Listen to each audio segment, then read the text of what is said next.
I accidentally heard my girlfriend's phone conversation with her sister, where she called me her personal bank account, and her sister said milk him dry. So I acted like nothing happened, but the following morning packed all her stuff. Then my phone started buzzing non-stop with messages from her and her family. Be me 31 lurking here forever. Finally have something worth posting. Name's Marcus.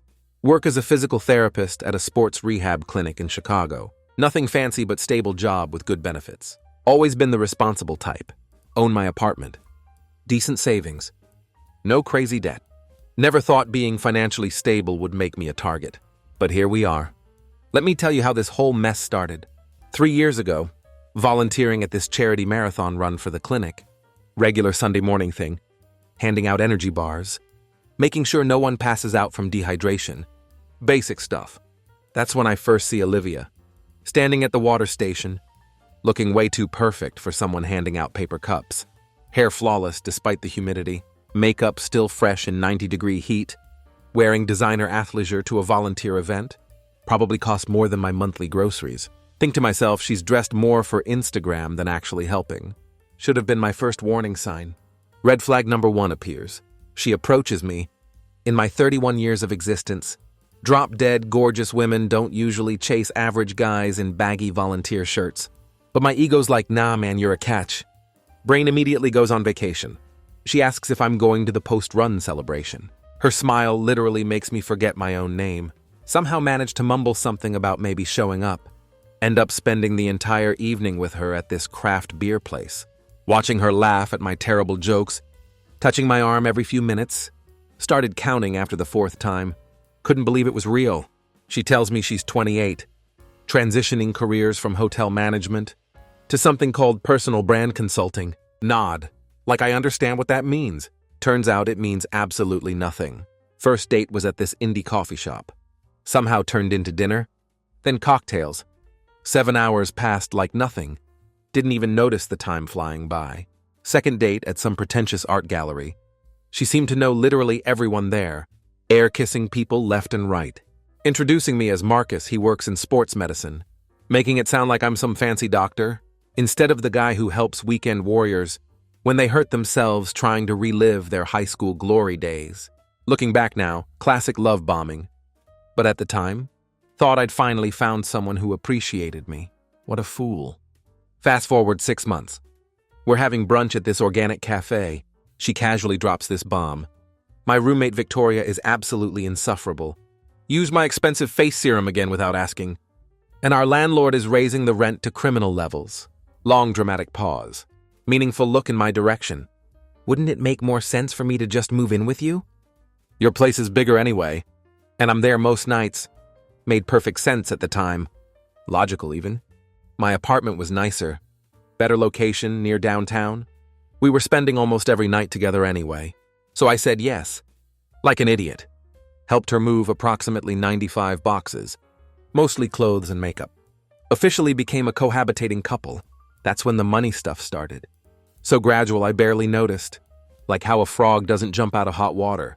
If you heat it slowly, or whatever that saying is. First it was rent day. Oh babe, I'm between clients right now. Can I get you next month? Then it was car troubles. My car needs a new transmission. Such bad timing with me starting my new business. Then some certification course. It costs more than they advertised, but it's an investment in our future. Always something, always temporary, always with a promise to pay me back. Once things stabilized, her business was always about to take off. The big client was always just around the corner. The collaboration was always happening next month. I'm not stupid. At least I didn't think I was. Have a master's degree. Can explain complex musculoskeletal issues to patients. Can do my own taxes. But somehow couldn't see what was happening. Right in front of my face. Told myself relationships have ups and downs. Sometimes one person carries more weight. While the other gets established, I was investing in us, and Olivia was always so appreciative. Making elaborate thank you dinners. Surprising me with concert tickets. To see bands I'd mentioned once. Later realized I was actually paying for all this. Through our joint expenses. She was essentially giving me gifts with my own money. Galaxy brain move on her part. After a year together, decided to propose, got down on one knee at this fancy Italian place. where appetizers cost more than a regular dinner. Had the ring in my pocket all night. Almost lost it twice. Sweated through my dress shirt. Finally managed to ask without stuttering too much. She cried. Posted like 20 Instagram stories about it within an hour. Changed her profile pic to her hand with the ring. While we were still having dessert, thought I'd sealed the deal on my happily ever after. Boy, was I wrong. Once we got engaged, things escalated faster than my gym clients, trying to get Beachbody ready with 2 weeks of training. Suddenly, we needed a wedding planner, who just happened to be her college friend Natalie. 0 successful weddings under her belt, but charged us double what experienced planners quoted. She gets my vision, Olivia explained. Plus, we're supporting a woman-owned business. Nothing says female empowerment quite like overcharging your friend's fiancé. Girl power at its finest. Next came the venue hunt. Every place I suggested got shot down immediately for not being Instagram-worthy. Didn't even know that was a category venues could fall into. Apparently, places are rated on a scale from no one will like my photos to will definitely make my followers jealous. We ended up booking this renovated warehouse. Cost roughly the same as a semester at a private college. Had character and perfect lighting. Amazing backdrops for the photo booth. Also had no air conditioning. And was next to an active factory. But hey, aesthetic is everything. Then came the ring upgrade drama. The original engagement ring that I spent 3 months saving for suddenly became inadequate. Babe, the stone doesn't catch the light right in photos. She told me one evening, casual as discussing the weather. Rebecca's fiancé got her a ring from this amazing jeweler. He does custom settings that are super photogenic. Rebecca, by the way, was her content creator friend, whose fiancé was literally heir to a restaurant chain fortune. But sure, let's compare ring budgets. Meanwhile, Olivia's personal brand consulting business was about as successful as a fish climbing a tree, from what I could tell. It consisted entirely of her posting selfies and outfits she couldn't afford, giving advice to her handful of followers about aligning your chakras with your business goals. Her workday routine was fascinating to witness. She'd spend 2 hours on makeup and hair, take about 300 photos in different poses, around our apartment, sometimes at trendy coffee shops, where she'd buy 1 matcha latte and occupy a table for 4 hours. Then spend the rest of the day editing 1 picture, writing captions like, "Hustle culture is toxic. Choose alignment over achievement." Then she'd call it working. I wish my job let me count choosing a filter as billable hours. By this point, I was covering everything. Rent, utilities, her car payment for a car nicer than mine, insurance, groceries, her phone bill, even her student loans some months. She'd contribute occasionally, just enough to maintain the illusion that we were partners, not a guy supporting his adult dependent. It'll all even out once I land this big client. She'd say at least once a week, "I'm investing in myself now, so we can have a better future." Always we when it came to future money. Always me when it came to current expenses. 1 month, she actually transferred me $200 for rent. Then the same day asked for $350 for emergency Botox, because she had a really important meeting coming up. Math isn't mathing. The wedding planning was when she really ramped up the spending, to levels that would make a Kardashian financial advisor nervous. We're talking $8,000 for a dress. It's actually cheap for a designer. Some of these go for $120,000. $3,500 for a photographer. He shoots for celebrities, Marcus. He did Rebecca's dog's birthday party. $160,000 for the aforementioned oven-like warehouse venue. It's actually a steal for that location. They book up 2 years in advance. Every time I'd bring up something ridiculous, like a budget or financial reality, she'd deploy her secret weapon, the tears. "I thought you wanted me to have my dream day," she'd say, eyes already welling up on cue. Or the classic, "I grew up with nothing. I just want this one thing to be special," as if a normal-priced venue would somehow make our marriage less valid. And like the absolute sucker I'd cave every single time. I was paying for all this by draining my savings account faster than a bathtub with the plug pulled out. My credit score was watching all this from the sidelines. Like, bro, what are you doing? But I kept telling myself it was temporary, that after the wedding, things would calm down, that this was just pre-wedding stress making her act this way. By the time we were 6 months from the wedding date, I had exactly $967 in savings, down from nearly $35,000 when we met, and credit card debt that made my stomach hurt when I thought about it. Meanwhile, Olivia had a closet full of new clothes, still with tags on them, and was constantly talking about the Bahamas trip. Her bridesmaids were planning. It's tradition for the bride's friends to treat her to a trip. She explained when I asked about the cost. I just need spending money. Just spending money for a 5-day trip to a luxury resort. Sure, no problem. Let me just check my money tree out back, see if it's bearing fruit yet. And I kid you not, all that time I told myself this was just a rough patch. That's all. A necessary sacrifice to get to that happily ever after. Everyone talks about, I'd make it work. I always did. And if it meant taking on extra shifts, putting my own plans on hold, or saying no to nights out with friends to make sure Olivia's dreams stayed on track, then fine. It would all be worth it in the end, or at least that's what I kept telling myself. But then something happened. Opened my eyes to Olivia's true colors. It started with an Instagram DM, popped up while I was scrolling through mindless reels one night. Olivia was at her Women in Business mixer, which as far as I could tell, involved drinking pink Prosecco and taking photos for Instagram. The message was from someone named Sophia. You don't know me, but I'm friends with Isabel. Who knows, Olivia? I think you should know what she says about you behind your back. My first thought was classic internet drama. Some random person trying to stir the pot or get attention. Almost blocked her immediately. But curiosity got to me. Responded with a non-committal, "What are you talking about?" Her response came with receipts. Screenshots of a group chat called Bride Tribe Goals, where Olivia was talking about me, and not in the my fiancé is so supportive way. Oh no. Right there in pixelated glory was a message from my beloved. Marcus is basically my emotionally supportive wallet at this point, LOL. My stomach twisted. That's what my fiancé, the woman I was planning to spend my life with, called me. A wallet. With a laughing emoji, like it was hilarious that I was working extra shifts. At the clinic to pay for her dream wedding, while she was doing whatever it is she did all day, I stared at that screenshot for what felt like hours. My brain refusing to process what I was seeing. Maybe it was photoshopped. Maybe someone was setting her up. Maybe there was context I was missing. Sophia must have sensed my disbelief, because she followed up. There's more.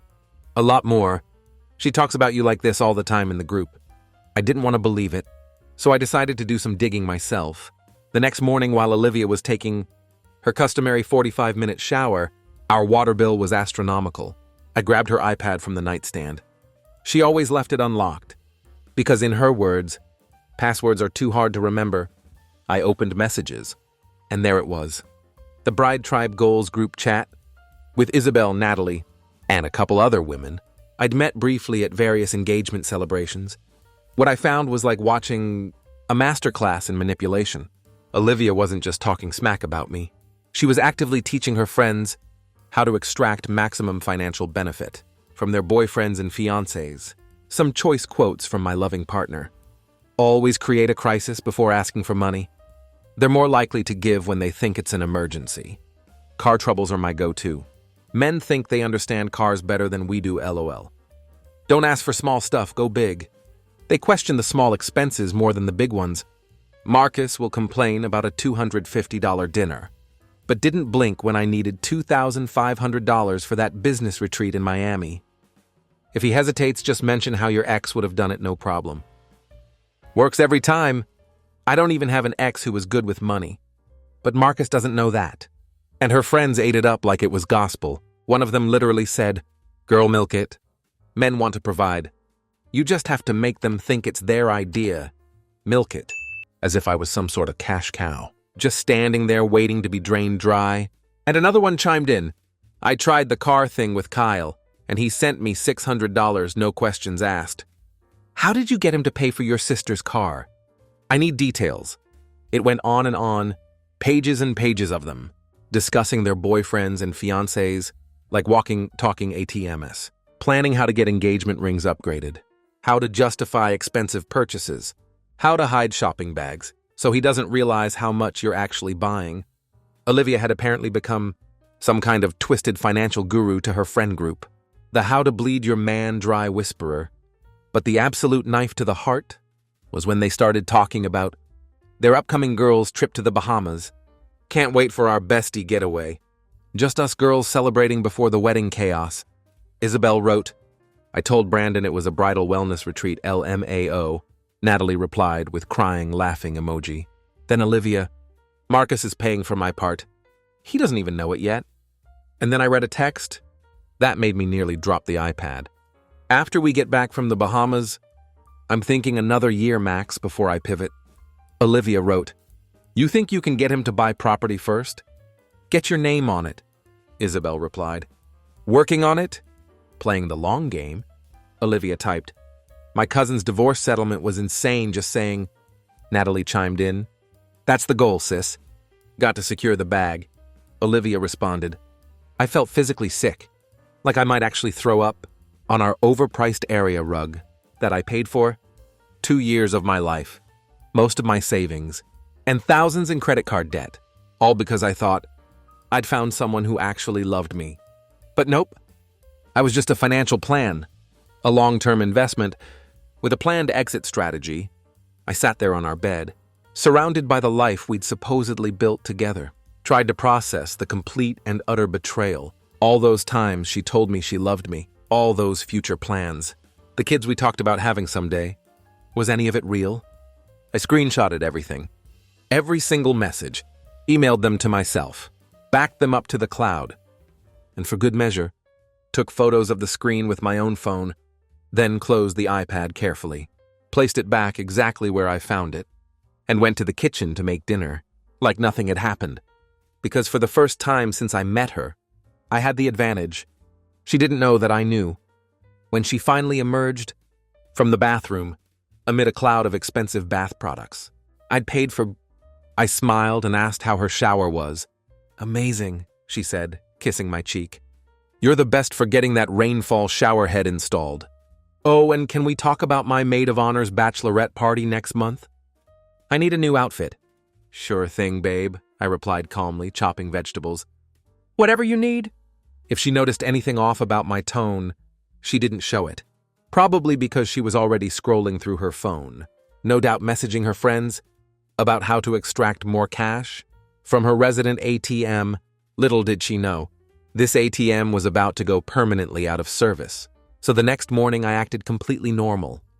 Kissed her goodbye, told her I loved her, made her favorite green smoothie, before she headed out to a content creation workshop, which based on her Instagram stories, looked suspiciously like brunch with her friends. But inside my head, I was in full strategic planning mode. First thing I did on my lunch break was visit a completely different bank from the one we used, not just a different branch, a whole different banking institution, where there was zero chance of any information leakage. Opened a new account, requested no paper statements, set up online banking with a password that wasn't some variation of our anniversary or her cat's name. I transferred most of my money there, leaving just enough in our joint account to avoid suspicion about 2 weeks' worth of normal expenses, so she wouldn't suddenly find herself unable to buy her daily $8 oat milk latte and start asking questions. Then I called my buddy Lucas, who's been my friend since college, and also happens to be a lawyer. Not a divorce lawyer. He does mostly corporate stuff, but knows enough about the legal system to give advice. Had to swear him to absolute secrecy before telling him what was going on. Dude, was all he said. After I showed him the screenshots, then he bought me a drink and helped me create what he called a strategic dissolution of cohabitation. Lawyer speak for how to dump your gold-digging fiancé without getting yourself into legal trouble. Turns out since we weren't married yet, things were a lot simpler than they could have been. No actual divorce proceedings to worry about. The ring was technically a gift, so she could keep it, though I had plans for that too. The main concerns were the lease, any joint property, and making sure she couldn't claim I'd promised to support her financially. Then I did something I'm not proud of, but desperate times and all that.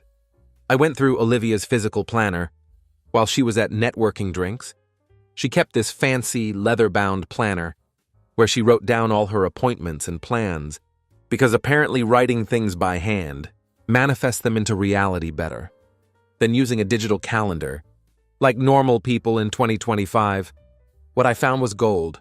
All the details about this Bahamas trip with her friends. According to what I found, they were planning this luxurious 5-day getaway. At some all-inclusive resort called Paradise Bay, we're talking spa treatments, private cabanas, yacht day, personal beach butler service. Everything, the kind of place that doesn't even list prices on their website. Because if you have to ask, you can't afford it. The best part? She'd been dropping hints for weeks that she needed wedding stress relief, and her friends were planning something special. Clearly, I was supposed to offer to pay for her portion, without her directly asking. Classic Olivia move. Make me think it was my idea, so she could later say, "But you wanted to pay for it." So I decided to use it against her. The plan started forming in my head. A beautiful, petty plan. That weekend, I acted all excited. "Babe, I heard through the grapevine about the girls' trip to the Bahamas. I want to cover your part as an early wedding gift." Her eyes lit up like a kid on Christmas morning. "OMG, that would be amazing." "Are you sure?" "It's kind of expensive." She said expensive in that way people do, when they want you to say, "Money is no object for you, my precious angel." "Absolutely," I replied, with what I hoped was convincing enthusiasm. "You deserve it. Just send me the details and I'll take care of everything." She practically squealed, hugged me tight, then immediately grabbed her phone. "I have to tell the girls." "I bet you do," I thought.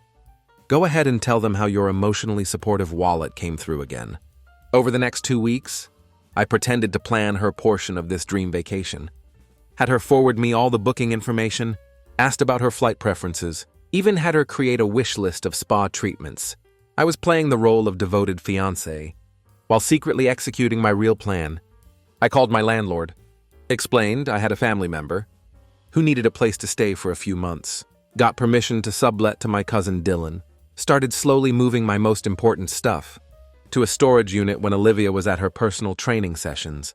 I was careful to only take things she wouldn't immediately notice. The spare PS5 from the closet, winter clothes since it was summer, important documents, family heirlooms, and my prized collection of sports memorabilia.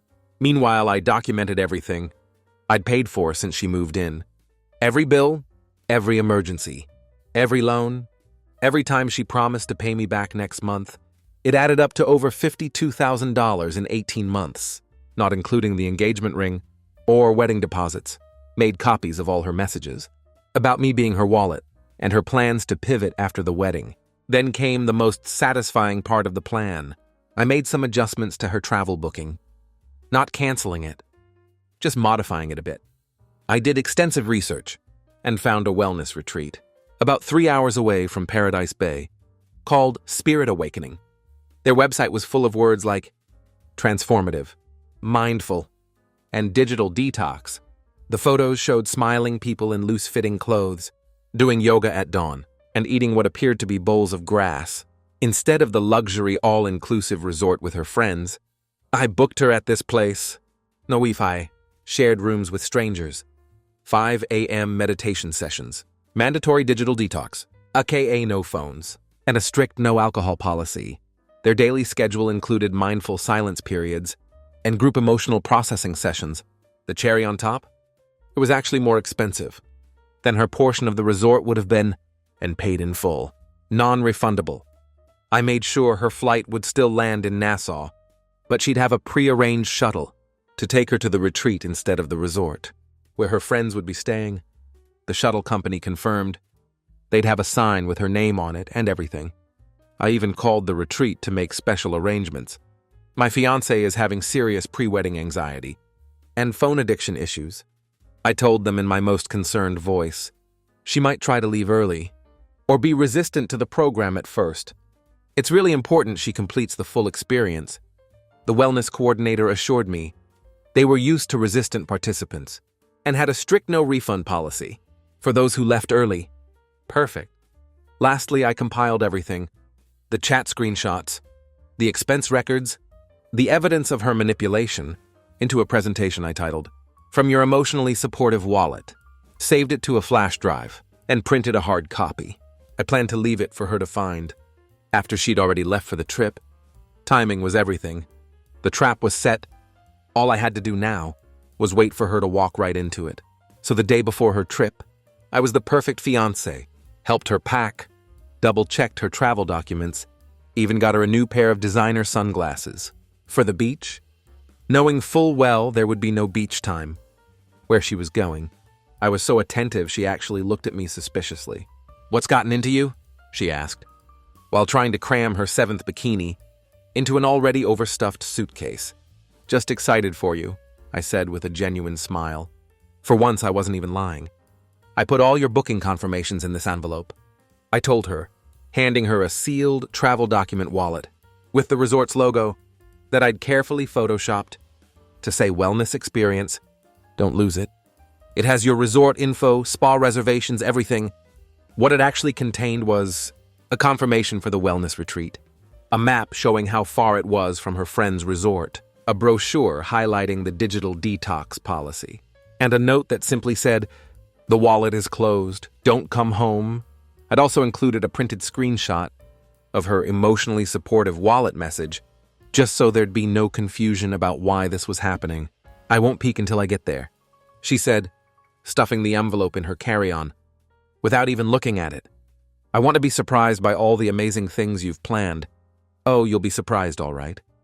That night she stayed up late, doing a farewell dinner with her bridesmaids. When she came home tipsy and handsy, talking about how she was going to miss me so much, I almost felt bad. Then I remembered her planning her pivot away from me, and suddenly found it very easy to smile and play along. The morning of her flight, I drove her to the airport, carried her bags, kissed her goodbye at security. "Have the best time, babe," I said. "You deserve it." "I love you so much," she replied. "Thank you for this." I smiled. "Don't thank me yet." She thought I was being cute. I was being literal. I watched her disappear through security, then went straight to my car and called Lucas. "She's in the air in an hour," I said. "Operation Freedom is a go." Look, I know that's super cheesy, but Lucas insisted we needed a mission name, and I was too tired to argue. I had about 5 days before she'd be back, and I needed to be long gone by then, once I was sure her flight had taken off. I tracked it on an app. I went home and got to work. First, I changed the locks, cleared with my landlord first, then systematically packed up all her stuff into boxes. Clothes, makeup, shoes, jewelry, all of it. I wasn't trying to steal anything, just making a clean break. I carefully labeled everything and arranged for it all to be moved to a storage unit I'd rented in her name. I left the receipt and key with the building manager, along with a note explaining she could access it when she got back. On top of one of the boxes, containing her personal items, I left the engagement ring, nestled in its original box. I wrote a note that said, "I was going to be your husband, not your investor. Good luck finding your next wallet." With her stuff taken care of, I focused on my own exit. My cousin Dylan moved in temporarily to watch the place and make sure Olivia didn't somehow break in and trash it when she got back. I relocated to an Airbnb across town that I'd booked under Lucas's name, just in case she somehow tracked down my credit card statements. Then I went completely dark. Changed my number, deactivated all social media, told my work I needed personal time off due to a family emergency, basically disappeared. According to the plan I'd set up with Lucas, Olivia wouldn't be able to access our apartment. When she got back, her key wouldn't work, and the doorman had instructions not to let her in. All her stuff would be in the storage unit. I'd paid for 1 month in advance. She'd get the key and access info. From the building manager, I'd also left a formal letter, breaking off the engagement, just to make it officially clear we were done. Lucas said this was important, from a legal standpoint, in case she tried to claim I'd abandoned her or something. The last thing I did before going off grid was set up an email autoresponder that simply said, "I'm no longer available as an emotionally supportive wallet. All transactions have been permanently declined." Then I settled in at the Airbnb with some Indian takeout and waited for the fireworks to begin. I wasn't interested in watching her meltdown in real time, but I had asked Sophia, the one who tipped me off initially, to let me know when the chaos started.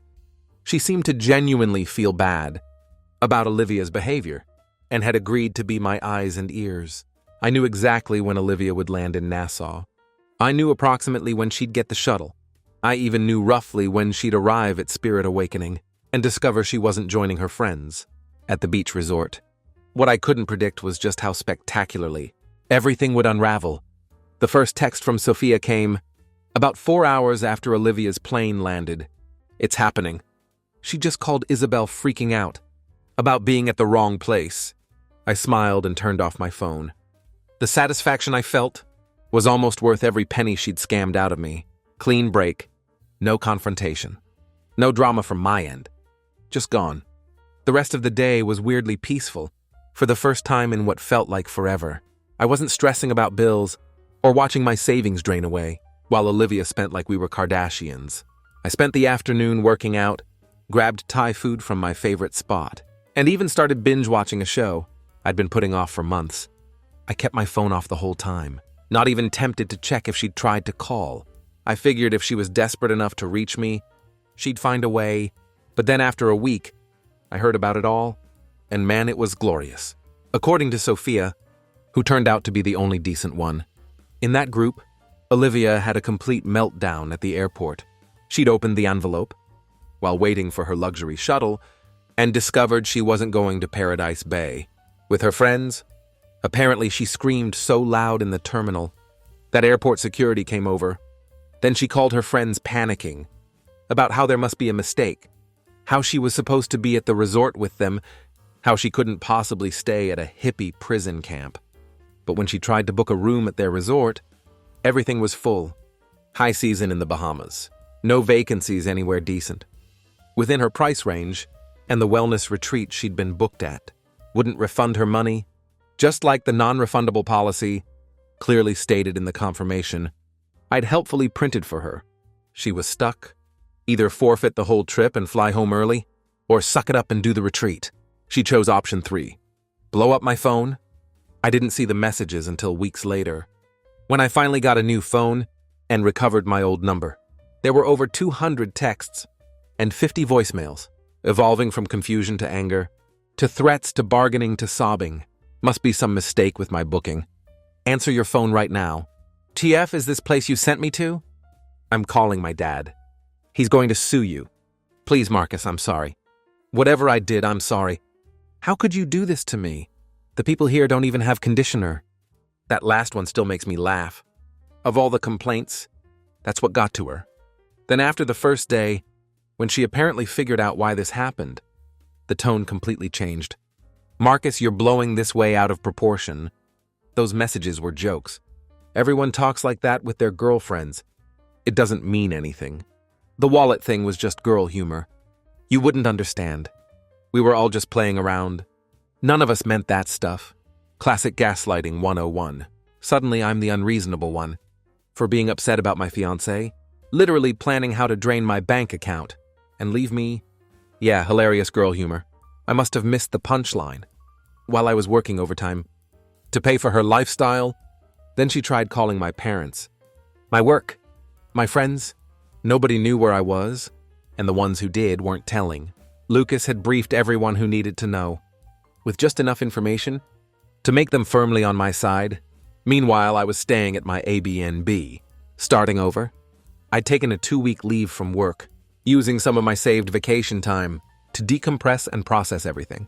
I bought some new clothes, got a haircut, started working out daily at a gym across town, and generally focused on rebuilding myself. From what I heard through Lucas, who heard from the building manager, Olivia eventually returned from her retreat to find herself locked out of my condo. When she finally got her stuff from storage and saw all the evidence I'd left, she completely lost it, screamed so loud in the storage facility that management called security. The best part? According to Sophia, Spirit Awakening actually wouldn't let Olivia leave early. When she tried to check out after the first night, they reminded her of their strict 5-day minimum policy and the non-refundable payment. They also refused to give her phone back until the digital detox period was complete, as per the special instructions from her caring fiancé. So she was stuck there for the full 5 days, doing sunrise yoga and emotional processing circles, while her friends were posting bikini pics from the beach resort. When she finally got her phone back and saw my email auto-response about the wallet being closed, She apparently threw her phone into a palm tree. I'm not sure if that's literally true, or Sophia's embellishment, but I choose to believe it, because it makes me happy. Olivia tried to salvage her reputation by posting some BS on Instagram about escaping a controlling relationship, and how her spiritual journey in the Bahamas opened her eyes, posted a bunch of stolen photos from the retreat website, like she'd actually participated, instead of spending the whole time trying to get a signal to call me. But the truth had a way of coming out. Somehow her friends found out about all her manipulation tactics and the things she'd said about them in private messages. Apparently, I wasn't the only one who got screenshots. The bride tribe imploded spectacularly. Isabel and Natalie dropped her completely when they discovered what she'd been saying about them behind their backs. Turns out Olivia had called Isabel basic and desperate and said Natalie's boyfriend was one ugly haircut away from being undateable. In private messages, her other friends started distancing themselves. The wedding vendors she'd booked started asking about deposits, and suddenly there was no wallet to handle it. Her social media following actually dropped by almost 1,000 people when she couldn't maintain her posting schedule of perfectly lit, obviously staged candid moments. And yeah, it's been months now. I'm dating again cautiously. My credit score is recovering nicely. I've got a new rule: no joint accounts until there's a ring on it. And even then, we keep our finances mostly separate. I've moved to a different condo, in a building with better security, and only 3 people have my new address. My savings account is slowly being rebuilt. I blocked Olivia on every platform imaginable, and I've never responded to a single message from her since the day I dropped her at the airport. As for Olivia, I heard through Lucas that she moved to Houston to live with her sister, started a TikTok account about healing from narcissistic relationships, has a highlight reel called My Escape Story. The irony would be funny if it wasn't so pathetic. Last week I got a text from an unknown number. I miss you. I'm sorry, I've changed. I didn't need to ask who it was. I just deleted it and poured myself a fresh coffee. Because here's what I learned from all this. When someone shows you from the start, they are gold diggers rather than a partner. Believe them the first time and close that account before they drain you dry. Some people don't deserve closure. Some people just deserve consequences. And my wallet? It's doing just fine without her.